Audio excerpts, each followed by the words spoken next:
नमस्कार बच्चों, मैं हाजिर हूँ अपने एक नए वीडियो के साथ। तो अभी तक हमने आपको प्रेजेंट टेंस के बारे में अच्छे से पढ़ा दिया है और आज की जो हमारी क्लास है वो पास्ट टेंस के बारे में है। पास्ट टेंस का मतलब क्या होता है कि जो समय बीत चुका है या जो काम हमने पहले कर चुके हैं या भूतकाल में हमने किया है। पास्ट का मतलब ही होता है भूतकाल।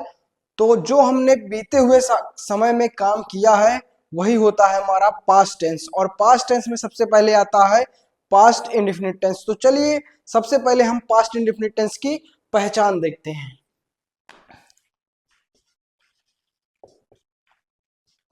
पास्ट इंडेफिनिट टेंस, चलिए इसकी पहचान देखते हैं। इसकी पहचान बहुत आसान है, इसमें मैं आपको ऐसे लिख दे रहा हूं, बाकी आप कॉपी में लिख लीजिए। पहचान इसकी हो जाएगी जिन वाक्यों के अंत में या, ई, ए, आ या फिर या था, ई थी, ए थे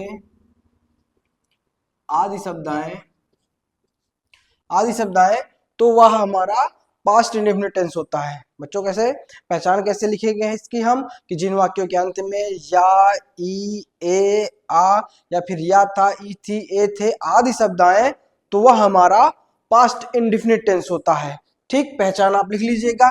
इसके बाद इसमें हम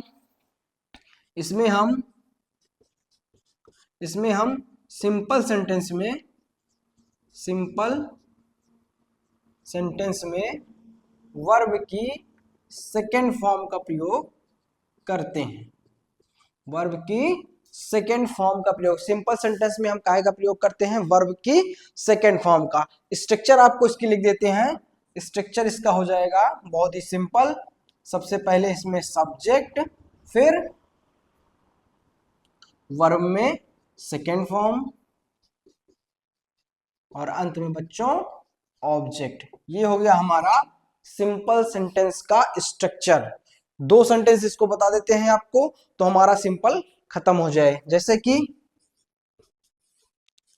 वह आया, तुम स्कूल गए। अब बच्चों यहां पर ध्यान दीजिए आप कि अंत में क्या आया? या है, ई है, ए है आया। यहां पर क्या आया? ए है। तो जिन वाक्यों के अंत में या, ई, ए, आ, या था, ई थी, ए थे आदि शब्द आए तो वह सेंटेंस हमारा पास्ट इंडेफिनिट टेंस होता है। तो यहां से हम समझ जाएंगे कि ये सेंटेंस कहाँ का है? पास्ट इंडेफिनिट टेंस का है। यहां से हम समझ जाएंगे कि ये सेंटेंस पास्ट इंडेफिनिट टेंस का है। तो हम इसका ट्रांसलेट कर देते हैं। तो वह की अंग्रेजी हमें पता है, वह की अंग्रेजी होती है ही।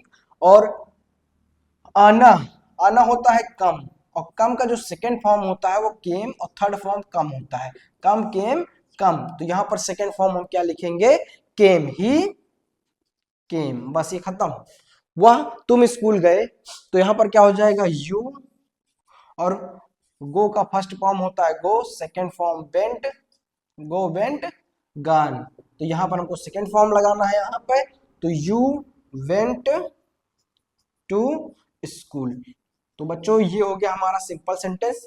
इसका पहचान कैसे करेंगे? जिन वाक्यों के अंत में या, ई, ए या फिर या था, ई थी, ये थे आदि शब्द आएंगे तो वह हमारा पास्ट इंडेफिनिट टेंस की पहचान हो जाएगी। सिंपल का स्ट्रक्चर बहुत सिंपल हो जाएगा, सब्जेक्ट प्लस वर्ब में सेकेंड फॉर्म प्लस ऑब्जेक्ट।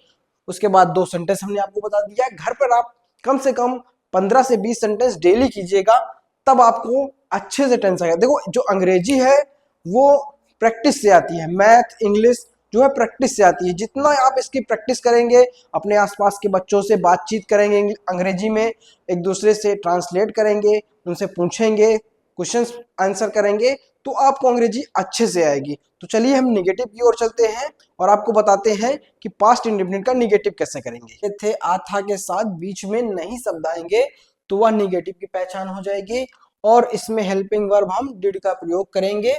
ठीक, वर्ब में फर्स्ट फॉर्म का प्रयोग करेंगे और स्ट्रक्चर हमारा हो जाएगा subject plus did plus not plus verb में फर्स्ट फॉर्म प्लस ऑब्जेक्ट। ये हमारा हो गया पास्ट इंडेफिनिट टेंस का नेगेटिव सेंटेंस। अब इसको मैंने अभी इसको जब पढ़ाया था तो इसको लिखा था पढ़ाते वक्त, लेकिन हमारा जो माइक था वो काम नहीं कर रहा था, जिसकी वजह से आवाज नहीं आ रही थी। इसलिए माइक को चार्ज किया, उसको लिखा था, इसी में मैं आपको बता दे रहा हूँ, इसी में आप समझ जाइए कि या ई ए या था, ई थी, ए थे के साथ जब बीच में नहीं शब्द आए तो वह हमारा पास्ट इंडेफिनिट का निगेटिव सेंटेंस होता है। इसमें हेल्पिंग वर्ब डिड का प्रयोग करते हैं।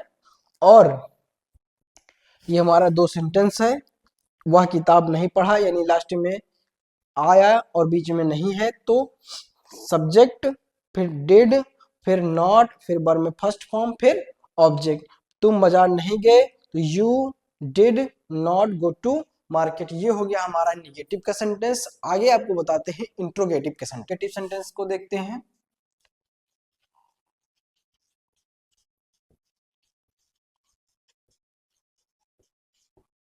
इंट्रोगेटिव सेंटेंस की पहचान हमने आपको बताया था कि क्या जब शुरुआत में है, क्या जब शुरुआत में है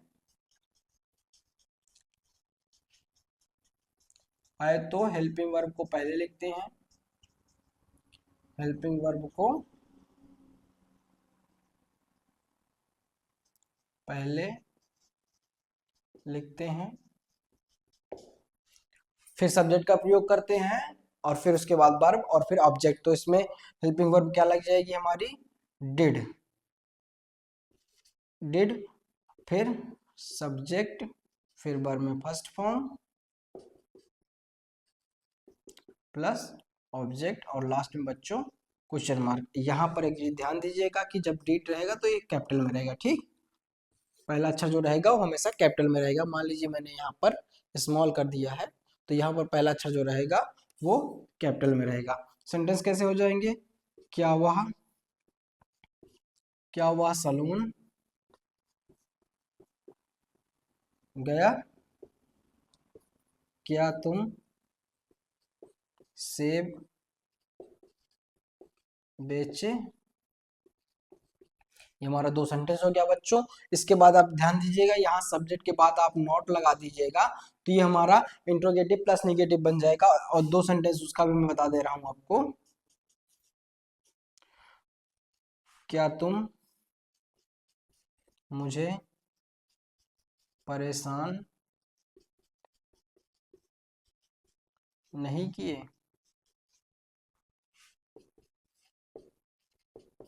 क्या पापा मेरे लिए कलम नहीं लाए। ये बच्चों हमारा चार सेंटेंस हो गया, दो इंट्रोगेटिव का और दो इंट्रोगेटिव प्लस निगेटिव का। बच्चों बहुत आसान है, इसको हम करते हैं। चलिए, वह की अंग्रेजी होती है क्या, वह की अंग्रेजी होती है ही के साथ हमारा लग जाएगा डिड, तो डिड ही, जाना का होता है गो, और टू सलोन। ये हो गया बच्चों, did he go to salon. और लास्ट में आपको क्वेश्चन मार्क जरूर लगा देना है। क्या तुम सेब बेचे, तो did you sell the apple, did you sell the apple. इसके बाद बच्चों, क्या तुम मुझे परेशान नहीं किए, तो डिड यू नॉट, परेशान का होता बच्चों bother, did you not bother me, did you not bother me. इसके बाद, क्या पापा मेरे लिए कलम नहीं लाए, तो डिड फादर नॉट, लाना का अंग्रेजी होती है ब्रिंग, तो डिड फादर नॉट ब्रिंग क्या pen, did father not bring pen, और किसके लिए, टू मी। बहुत आसान है बच्चों। इसके बाद हम चलते हैं क्वेश्चन वर्ड टाइप सेंटेंस की ओर। तो ये था हमारा इंट्रोगेटिव और इंट्रोगेटिव प्लस निगेटिव। आगे आपको बताते हैं क्वेश्चन वर्ड टाइप। क्या बच्चों, क्वेश्चन वर्ड टाइप सेंटेंस देख लेते हैं। क्वेश्चन वर्ड टाइप की सेंटेंस को हमने आपको पहचान बताई थी। क्वेश्चन वर्ड टाइप की पहचान हमने क्या बताई थी, क्वेश्चन वर्ड टाइप की पहचान थी कि जब वाक्यों के बीच में क्या, क्यों, कब, कैसे आदि शब्द आए तो उसकी अंग्रेजी हम पहले लिखेंगे। स्ट्रक्चर लिख देते हैं इसका बच्चों, क्वेश्चन वर्ड प्लस डिड, फिर सब्जेक्ट, फिर वर्ब में फर्स्ट फॉर्म, फिर ऑब्जेक्ट, और फिर क्वेश्चन मार्क। इसी में मैं आपको निगेटिव का भी स्ट्रक्चर बता दे रहा हूं। यहाँ नॉट लग जाएगा, तो ये हमारा क्वेश्चन वर्ड टाइप और प्लस निगेटिव का सेंटेंस हो जाएगा, ठीक। दो सेंटेंस में आपको बता दे रहा हूं, इसके बाद ये टेंस हमारा खत्म हो जाएगा। जैसे जैसे शुभम स्कूल में बच्चों को क्यों पीटा। रमेश ने शुभम को गुलाब क्यों नहीं दिया। ये हमारे पास दो सेंटेंस है बच्चों, ध्यान दीजिए कि बीच में एक में क्यों आ गया है और एक में क्यों के साथ हमारा नहीं शब्द आ गया। तो ये हमारा क्वेश्चन वर्ड हो गया और ये हो गया क्वेश्चन वर्ड प्लस नेगेटिव। ये हमारा दो सेंटेंस हो गया। यहाँ पर अंत में आ ई ए आए तो हम समझ जाइए कि हमारा पास्ट इंडेफिनिट टेंस का क्वेश्चन वर्ड टाइप सेंटेंस है।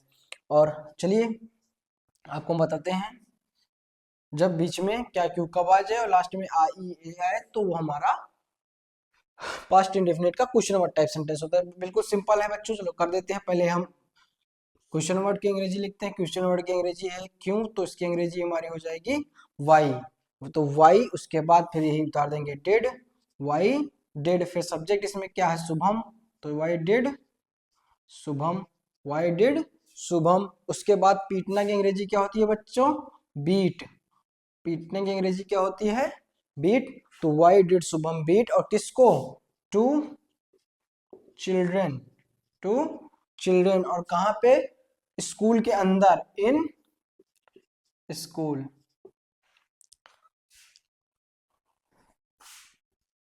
अगला देखते हैं, रमेश ने शुभम को गुलाब क्यों नहीं दिया। तो why did Ramesh not give, और क्या देना है बच्चों, रोज, रोज, और किसको, टू शुभम। ये हो गया हमारा बच्चों क्वेश्चन वर्ड और question word plus negative sentence. अब आगे चलते हैं, आपको बताते हैं, कल बताएंगे आपको हम पास्ट कंटिन्यूअस टेंस के बारे में। तो आज की क्लास में हमारा इतना ही, अगले क्लास में आपको मिलेगा पास्ट कंटिन्यूअस टेंस।